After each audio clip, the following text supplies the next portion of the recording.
दोस्तों निकी हेली जो हैं, आपको पता है उनकी बड़ी अहमियत है अमेरिकी पॉलिटिक्स में, ख़ास तौर पे रिपब्लिकन पॉलिटिक्स के अंदर। उन्होंने प्रेसिडेंट को कहा है कि जनाब आप एक स्ट्रेटेजिक डिजास्टर कर रहे हैं, you are losing India, Nikki Haley. और उन्होंने सीधी सीधी बात की है। उन्होंने कहा ट्रंप को कहा है कि मोदी से ताल्लुकात को ठीक करो और चाइना को काउंटर करो, दैट इज अमेरिका स्ट्रेटजी, तुम इससे पीछे हट रहे हो। So Nikki Haley is an important person, remember, ये एक इंपॉर्टेंट पर्सन है अमेरिका के अंदर, you just can not ignore her. अब ट्रंप को अमेरिका के अंदर ही लोग बैठ के समझा रहे हैं कि भाई ये तो तूने बहुत बड़ी गलती कर दी, हमारे 20-25 साल की मेहनत पर तूने पानी फेर दिया, भारत से दुश्मनी ले ली। और ट्रंप की पार्टी वाले लोग बोल रहे हैं, ट्रंप के बड़े बड़े थिंक टैंक्स बोल रहे हैं, बड़े बड़े कॉलेजेस के जो थिंकर्स हैं, प्रोफेसर्स हैं, इकोनॉमिस्ट्स हैं, वो ट्रंप से बोल रहे हैं कि यार ये तो बहुत गड़बड़, तुमने एक कैलकुलेशन कर लिया और ये बिल्कुल पलट के मारेगा अमेरिका को, पलट के तुम्हें मारेगा। दोस्तों मैं एक दो एग्जांपल्स भी आपको दूंगा, और आपको यह भी बताऊंगा कि एक्चुअली ट्रंप ने किया क्या है और अमेरिका का नुकसान क्या है और वहां पर रशिया क्या कर रहा है।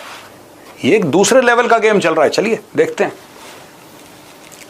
दोस्तों रिपब्लिकन पार्टी की बहुत सीनियर मेंबर और डोनाल्ड ट्रंप की फॉर्मर कॉलीग निकी हेली ने बोला है get US India ties back on track. Nikki Haley's big China warning to Trump. Trump's Republican colleague noted that India must be treated like the prized, free and democratic partner that it is, not an adversary like China, which has thus far avoided sanctions for its Russian oil purchases, despite being one of Moscow's largest customers. India और China जो है वो भी इकट्ठे हो सकते हैं कभी एक प्लेटफॉर्म पे, और वो भी ऐसे कि चाइना ये कह रहा है कि जी हमें पार्टनरशिप चाहिए आपकी, और बाकायदा रिक्वेस्ट कर रहा है, सब कुछ चल रहा है। तो क्या इसका मतलब है कि क्या इंडिया ने चाइना को चूज कर लिया है, सिलेक्ट कर लिया है, और अब इंडिया और चाइना पार्टनर बन चुके हैं, दो बड़े राइवल्स अब पार्टनर्स हैं? आलिया जी, पहली बात यह है कि ये नया भारत है, अब हम साइड नहीं चूज़ करते, अब दुनिया हमें चूज़ करती है, ये आपको मानना पड़ेगा। ना हमने रशिया को चूज़ किया, ना चाइना को, ना अमेरिका को, सब ने दबाने की कोशिश करी, सब ने यूज़ करने की कोशिश करी, अब हम चूज़ करते सिर्फ भारत को। ये टाइम वो है जब हम भारत को चूज़ कर रहे हैं, और जिसको पार्टनरशिप की ज़रूरत है आपको हमारे पास आना पड़ेगा। That is how we are working and thanks to Donald Trump. मैं बार बार बोलता हूँ कि उन्होंने चाइना और भारत को इकट्ठा कर दिया, और मैं बार बार बोल रहा था 1 महीने से, क्योंकि यहाँ पे मैं कॉर्पोरेट वर्ल्ड में काम करता हूँ। I can see where the जो कॉर्पोरेट वर्ल्ड है वहाँ पे सबसे पहले आपको हवा किधर जा रही है वो आपको पता लग जाती है। जैसे मैंने बताया था, एक जो मैं किया था कि रशिया हमें एक तरह से फुल सपोर्ट देने को तैयार हो चुका है। सेकेंड वीडियो मैंने किया था कि कैसे चाइना ने भी बोला है कि भारत और चाइना दोनों एशिया के डबल ग्रोथ इंजन है, और चाइना ने भारत को बोल दिया है कि आपके जो प्रोडक्ट्स है हम चाइनीज मार्केट में हम वेलकम करते हैं। भारत की कंपनीज को बोला है कि वो एक तरह से चाइनीज मार्केट में इन्वेस्ट कर सकती है। भारत को एक तरह से कंप्लीट सपोर्ट दे रहे हैं रशिया और चाइना। बट एक चीज और बात हो रही है कि जापान जो एक अमेरिकन एलाई है, उन्होंने भी भारत को सपोर्ट करने का मन बना लिया। अभी रिपोर्ट्स आ रही है कि भारत के अंदर जापान एक तरह से 10 ट्रिलियन येन एक तरह से इन्वेस्ट करने वाला है। नमस्कार, अस्सलाम वालेकुम, सत श्री अकाल, जय झूलेलाल। मैं हूं जी प्रेम मटलानी और आप देख रहे हैं हालात हाजरा का प्रोग्राम। हकीकत ये है, इब्तदा में आपसे दरख्वास्त है चैनल ज़रूर सब्सक्राइब करें।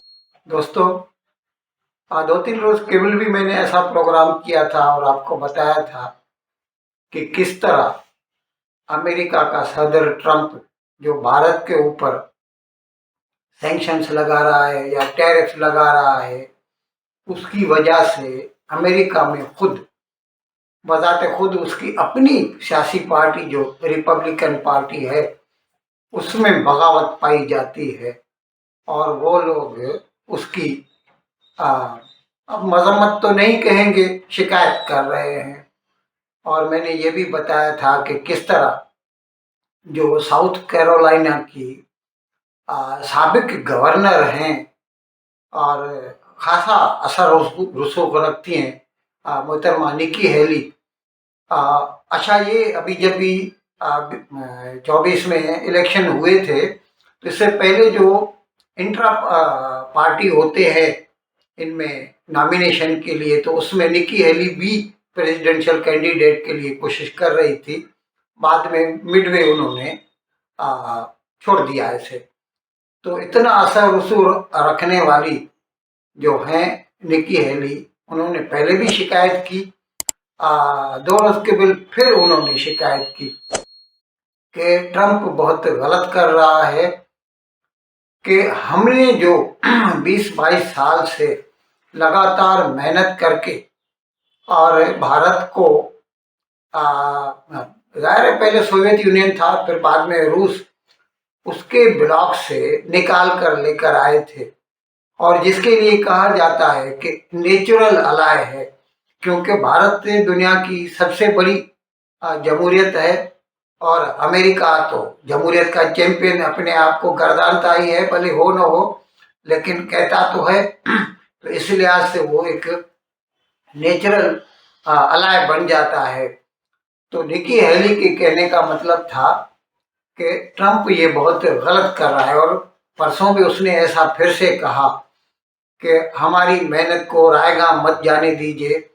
और हमें ये समझ में नहीं आता कि जब सबसे ज़्यादा तेल रूस का जो तेल है वो चीन खरीदता है, तो आप चीन के ऊपर तो कोई भी सज़ा नहीं लगाते और आप भारत को सज़ा दे रहे हैं। अब इस सिलसिले में मैंने आपको शायद बताया कि नहीं, ध्यान में नहीं आ रहा, भारत का जो वज़ीर ख़ारजा, हाँ मैंने बताया था, वो जब ये चीन का वज़ीर ख़ारजा वांग यी यहीं पर था, तो वो दूसरे दिन निकल गया था रूस के लिए, और वहाँ पर वो जाके एक तो जाहिर है उनकी मीटिंग थी ट्रेड एंड इकोनॉमिक रिलेशंस पर, जो हमें हर साल होती है, उसको चेयर किया था उसने। और उसके बाद जो रूस का वज़ीर ख़ारजा है सरगाई लावरोव, उसके साथ मुज़ाकरात किए, और फिर उन मुज़ाकरात में होल्ड आना रूस का डिप्टी प्राइम मिनिस्टर और प्रेसिडेंट खुद व्लादिमीर पुतिन खुद शामिल हो गए। इतनी बड़ी इज्जत देते हैं पुतिन हमें। और इससे पहले भी कुछ रोज केवल जब भारत का national security adviser Ajit Doval वहां गया था, तो उससे भी मिलने पुतिन आया था, और इस मर्तबा भी पुतिन ने डायरेक्ट बातचीत की जनाब एस जयशंकर से। और वहाँ पर जो प्रेस पीपुल से बात करते हुए जनाब एस जयशंकर ने कहा कि हमें समझ में नहीं आता, और वो लफ्ज़ उन्होंने इस्तेमाल किया, आई एम परप्लेक्स्ड, यानी मैं मखमसे में हूँ, मतलब दिमाग ही काम नहीं करा कि आखिर हकीकत क्या है, क्यों अमेरिका हमारे पीछे पड़ा हुआ है, जबकि दुनिया का सबसे ज़्यादा रूस का तेल तो चीन खरीदता है। और दूसरी मर्तबा उन्होंने ये भी बताया खास तौर पर कि जब 2022 में रूस और यूक्रेन की जंग शुरू हुई थी, उस वक़्त पहले तो बाइडेन ने कोशिश की थी, then president of United States of America, Saudi Arabia को बोले कि हमने रूस के ऊपर पाबंदियां लगाई हैं, आप अपनी पैदावार बढ़ाइए, नहीं तो तेल बहुत महंगा हो जाएगा, क्रूड ऑयल। तो उस वक्त सऊदी अरेबिया ने इनकार कर दिया था। उसके बाद फिर खुद अमेरिकी डिस्पेंसेशन ने भारत को कहा था कि आप तेल लेते रहिए रूस से, ताकि ऑयल प्राइसेस जो हों पूरी दुनिया में स्टेबलाइज हों। नहीं तो अभी देखिए इस वक्त तकरीबन सबसे बड़ा प्रोड्यूसर रूस है तेल का, अगर उसको टोटली मार्केट से बाहर कर दिया जाए तो हो सकता था तेल के भाव $150 फी बैरल तक पहुंच जाते। और भारत ने जो उस वक्त तेल खरीदा उसमें अमेरिका की रजामंदी शामिल थी। इसीलिए वो बोलता है एस जयशंकर कि I am perplex to know why do present dispensation of America target us. तो ये जो है उन्होंने कहा कि सोचना चाहिए कि एक दूसरी बात ये भी कही कि हमसे ज़्यादा तो चीन लेता है तेल, और अगर गैस की बात की जाए तो हमसे ज़्यादा तो यूरोपियन यूनियन लेती है। और वो मैं आपको पहले भी बता चुका हूँ कि तेल गैस को छोड़िए, खुद यूनाइटेड स्टेट्स ऑफ अमेरिका रूस के साथ जो है ताल्लुकात रखे हुए है, 3-4 या $6 बिलियन का हर साल में माल लेता है, यूरेनियम लेता है, फर्टिलाइजर लेता है, और पैलेडियम लेता है, जर्मेनियम लेता है, ऐसी कई चीज़ें वहाँ से वो खरीदता है। तो जब खुद बिजनेस कर सकता है तो फिर हमारे ऊपर पाबंदियां लगाने की क्या तुक है। अब जब हमने आपको बताया कि चीन का वजीर खारजा भारत में आया था, फिर यहाँ से अफगानिस्तान गया, फिर वहाँ से पाकिस्तान, तो उसके बाद से एक तो मैंने आपको बताया कि उसने भारत के ऊपर जो एक्सपोर्ट पे पाबंदियां लगा दी थी, रेयर अर्थ मेटल्स, मैग्नेट्स, और उसके अलावा फर्टिलाइजर्स या इंजीनियर्स वगैरह की जो थी, वो सब पाबंदियां हटाने का ऐलान किया था। और इसके साथ साथ ये भी ऐलान किया था उसने कि जो है हम ज़्यादा से ज़्यादा आपसे माल खरीदेंगे। मैं आपको बता दूं तकरीबन $100 बिलियन का सरप्लस होता है चीन को, और भारत को डेफिसिट होता है ट्रेड में। जब वो भारत और चीन का बिजनेस होता है तो चीन ने कहा है कि हम आपसे से ज़्यादा माल लेंगे ताकि अमेरिका के पाबंदियों की वजह से आपको जो नुकसान होता है कुछ न कुछ उसकी भरपाई हो सके। और इस सिलसिले में ये भी मैं आपको बता दूं कि जो स्टेटिस्टिकल डेटा आया है उससे ये पता चला है कि पहले 4 महीनों में, अप्रैल मई जून जुलाई इस साल के जो है, उसमें भारत ने चीन को तकरीबन $6.5 बिलियन $6 बिलियन का माल एक्सपोर्ट किया है। और ये पिछले साल के एक्सपोर्ट से जो है वो 20% ज़्यादा है। और भी ज़्यादा चीन चाहता है कि हम आपस में मिल के बैठें और देखें और क्या क्या हम आपसे खरीद सकते हैं। और ये मैं बताऊं कि भारत चीन से इलेक्ट्रॉनिक्स लेता है, सेमीकंडक्टर्स लेता है, फर्टिलाइजर लेता है, रेयर अर्थ मेटल लेता है, ये जो चीज़ें हैं और इलेक्ट्रॉनिक, और ये तो मेन है क्योंकि उसके बाद से वो फिर हम यहाँ पर उनको असेंबल कर सकते हैं। और भारत अपनी तरफ से जो है केमिकल्स, फार्मास्यूटिकल्स और जो है उनको बेचता है। अच्छा, इस सिलसिले में डिफरेंट अलग अलग जो यूट्यूबर्स हैं वो क्या बोलते हैं, उनकी राय से भी मैं आपको महसूस कराना चाहता हूँ, आप उनकी राय भी सुन लीजिए। आप उसे इग्नोर नहीं कर सकते। उसकी वजह यह है कि वो एक इम्पॉर्टेंट हैसियत रखती है अमेरिकी सियासत के अंदर। रिपब्लिकन उसने इलेक्शन भी लड़े थे, सारा जो तमाशा उस वक्त हुआ था उन्होंने किया था। अब वो यूनाइटेड नेशंस में एम्बेसडर रही हैं। अब वो अमेरिकी, अब if you are an American ambassador to the United Nations, you do understand the global politics, multilateral politics, America's global interest. So that is why ये कह रही है कि ये strategic disaster है। और ये उन्होंने कहाँ कहा है, ओपिनियन पीस लिखा है न्यूज वीक में। वो कहते हैं ये हमारा डेमोक्रेटिक पार्टनर है, जबरदस्त किस्म का पार्टनर है।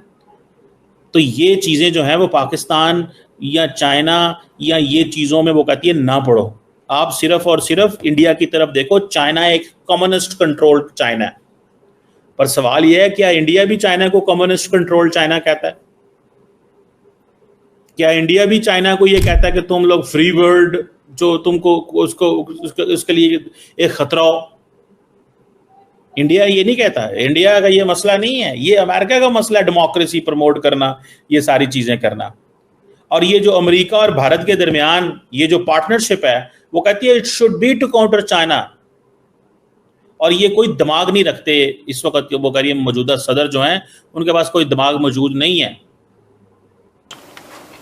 निकी हेली ने यह बात समझाने की कोशिश करी है डोनाल्ड ट्रंप को कि भाई आप बहुत गलत डायरेक्शन में जा रहे हैं, बहुत गलत डायरेक्शन में जा रहे हैं। दोस्तों मैं आपको यह भी बताऊंगा ना एक दो स्लाइड के बाद ये क्यों गलत, इससे होता क्या है, ये इशू क्या है जो ट्रंप को शायद ना समझ में आ रहा हो, लेकिन American, because I am in touch with people, और लोग मुझे जो यूएस से बता रहे हैं, वहां पे काफी इंडियंस हैं जो मेरे टच में, और वो बताते हैं कि यार धीरे धीरे धीरे क्या हो रहा है कि things are beginning to bite. अब सब्जी खरीदने जाते हैं, सामान खरीदने जाते हैं, things are beginning to bite. अब ऐसा लगने लगा है कि यार अचानक महंगाई बढ़ रही है और ये दिसंबर तक काफी बढ़ जाएगी। वो क्यों दिसंबर तक बढ़ेगी साहब, क्यों बढ़ेगी, अभी बढ़ जाना चाहिए, अभी बढ़ रही है, लेकिन इसका पीक होगा ये भी मैं आपको समझाऊंगा। अब ये देखिए साहब, to achieve the Trump administration's foreign policy goals, outcompeting China and achieving peace through strength, few objectives are more critical than getting US-India relations back on track. Trump's Republican colleague Haley has remained a vocal Trump critic despite endorsing him for the 2024 presidential run. She noted that India must be treated like the prized, free and democratic partner that it is, not an adversary like China, which has thus far avoided sanctions for its Russian oil purchases, despite being one of Moscow's largest customers. Scuttling 25 years of momentum with the only country that can serve as a counterweight to Chinese dominance in Asia would be a strategic disaster, she warned. अच्छा, इसमें दो तीन चीजें हैं जो निकी heli बोल रही हैं, अब मैं आपको बताऊंगा एक एक करके ये पूरी चीजें हैं क्या। देखिए, एक तो उन्होंने बोला है कि साहब आप अगर चाइना को आउट कम्पीट करना चाहते हैं, आप ये काम अकेले नहीं कर सकते, आपको भारत की मदद चाहिए, इसमें आपको भारत की पार्टनरशिप चाहिए। अगर आपको यह गलतफहमी है कि साहब आपके मार्केट्स बहुत ज्यादा बड़े, मैं आपको सिंप्लीफाई करके बता रहा हूं जो निकी हेली ने लिखा है। अगर आपको ऐसा लगता है, अगर आप में यह गलतफहमी है कि आप अकेले कर सकते हैं, तो बॉस आप अकेले नहीं कर सकते, चाइना आपके पकड़ में नहीं आने वाला, सबसे बड़ी बात। यहाँ की जो कंपनीज हैं उसको गवर्नमेंट खुद बोल रही है कि आप चाइना में इन्वेस्ट मत कीजिए, आप भारत में इन्वेस्ट कीजिए। आगे जाकर भारत से ही जब मेड इन इंडिया लिखा होगा, जो अल्टीमेटली मेड इन भारत बन जाना है, वो जब लगा होगा तो आपके प्रोडक्ट्स बिकने शुरू होंगे। भारत की मार्केट भी है और मेड इन भारत, जब मेड इन इंडिया जो है उसकी एक्सेप्टेबिलिटी भी है। देखिए, अब अमेरिका में रहती हैं, जब वहाँ पे आप मेड इन चाइना देखते हैं, पहला दिमाग में क्या आता है आपके, यह घटिया होगा, ये चलेगा नहीं चलेगा, कुछ पता नहीं है। लेकिन जब मेड इन इंडिया का प्रोडक्ट आता है, उसके ऊपर एक स्टैंप होती है रिलायबिलिटी की। ये पूरी दुनिया में ऐसा ही है। तो इसलिए यहाँ की जो कंपनी है चाइना की, उन्हें गवर्नमेंट बोल रही है आप चाइना में इन्वेस्ट नहीं करो, अब भारत में करो। पहली बात ये हुई। दूसरा, जो इनकी हालत है चाइना की, क्योंकि डोनाल्ड ट्रंप जब से आए हैं, तो मैंने थैंक्स बोला था कि हमें थैंक्स बोलना चाहिए भारतीयों को डोनाल्ड ट्रंप को। जब से डोनाल्ड ट्रंप आए हैं, उनका टारगेट ना रशिया है ना भारत है, कोई भी नहीं है, वो चाइना है। क्योंकि चाइना ने अपने कार्ड्स को बहुत बुरी तरह से खेला। उन्होंने आंखें दिखानी शुरू कर दी अमेरिकन को भी और दुनिया को भी, कि अब सारी दुनिया अमेरिका के हिसाब से नहीं, चाइना के हिसाब से चलनी चाहिए। और अमेरिकन ये दादागिरी सहन नहीं कर सकते, इसलिए उनके जितने भी तोपें हैं वो सारी चाइना की तरफ है।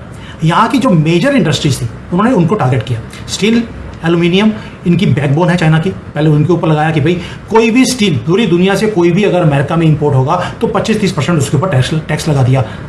10 ट्रिलियन यन मतलब कम से कम $68 बिलियन। और आप ये देख लीजिए कि प्रधानमंत्री Modi ji August 29 to August 31 he is going to Japan, और वहां पे एक तरह से इकोनॉमिक टाइज को डीपन करने की बात की जा रही है। जापान और भारत बहुत सारे सेक्टर्स में एक दूसरे को सपोर्ट करने वाले हैं, जैसे क्रिटिकल मिनरल्स हो गया, या क्लीन एनर्जी हो गया, सेमीकंडक्टर हो गया, टेलीकम्युनिकेशंस हो गया, फार्मास्यूटिकल्स हो गया, भारत और एआई का डेवलपमेंट हो गया, उसके लिए भी सपोर्ट कर रहे हैं। और भारत ने एक तरह से 2022 में भी भारत को एक तरह से जापान ने अराउंड 5 ट्रिलियन यॉन $32 बिलियन का इन्वेस्टमेंट किया था उस समय भी। अब ऐसी बात है कि जापान और जापान के बाद अब फ्रांस के राष्ट्रपति इमैनुअल मैक्रोन की भी बात हुई थी प्रधानमंत्री मोदी के साथ। उन्होंने ये ट्वीट हिंदी में किया।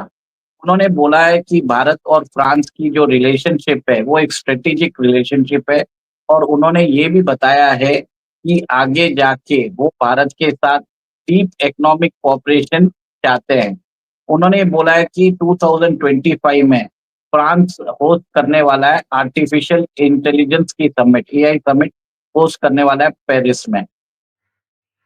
इन अल्फाज के साथ आज का प्रोग्राम खत्म करने की आपसे इजाज़त चाहता हूँ, लेकिन विदाई लेने से पहले एक मरतबा फिर आपसे मेरी दरख्वास्त है कि जिस किसी साहब या साहिबा ने अब तक हमारे इस चैनल को सब्सक्राइब नहीं किया, ज़रा करम इसको जल्द से जल्द सब्सक्राइब करें। प्रोग्राम को लाइक करें, शेयर करें और घंटी का बटन दबाना न भूलें। बहुत बहुत शुक्रिया। खुदा हाफिज।